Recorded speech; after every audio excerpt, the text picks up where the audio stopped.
Welcome to this episode of the Murray Wise Associates Land Review. My name is Ross Perkins and this is Elizabeth Strum. We're both farm managers and real estate brokers with Murray Wise Associates. Liz, we're halfway through the summer.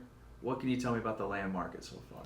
Yeah, so there's not a lot on the market right now at this point in time in the summer, which is kind of expected. There's not been a lot of land sales towards the beginning of summer. We're starting to see quite a bit more kind of pick up towards the end of August. We see some auctions.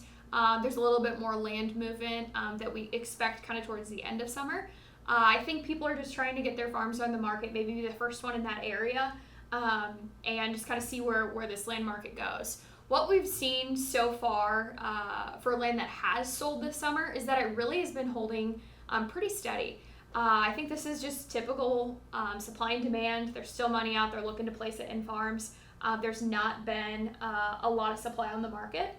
Overall, the crops look pretty decent, and so I think farmer sentiment will be decent. And so I think that they're thinking their farm might be on the market this fall, and there might be some excitement around farm selling. And so I think those people are really starting to think about selling their farms, and so I think there'll be a lot more farms that come on the market here as we move into fall. What can you tell me about, I know you've been out in the field flying drones this summer, and what can you tell me about what's going on out in the countryside, and then also what you're really seeing from up above? Yeah, so we're just starting to wrap up our property investment reports that we do every summer for every farm that we manage. So it's a good chance for us to get out, get in the farms, see the farms from a bird's eye view with the drone. And overall, I would say things look pretty good. There are pockets that may have fought some early planting moisture that rains just kept persisting when it was planting season. And so maybe they planted it or worked it a little too wet just to get things planted. And there's other areas, kind of here more locally, it's been dry. Now, we did get a nice rain event here this past weekend, but before that, we really did need the rain. Now we're seeing more planes and helicopters flying for fungicide season.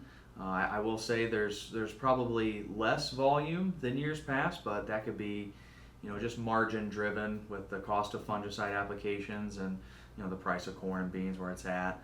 But overall, I expect we have a really good crop out there. Moving forward, I think it'll be kind of area dependent on if we miss the storms, the late summer storms with the wind causing some damage, and also the disease pressure. If we can keep that at bay, I think kind of area wide, we're going to have a pretty good crop. Thank you for joining us for this version of the Murray Wise Associates Land Review. Be sure to be checking our website for listings and auctions that are coming this fall, and feel free to subscribe to receive this via email. Thank you for your time.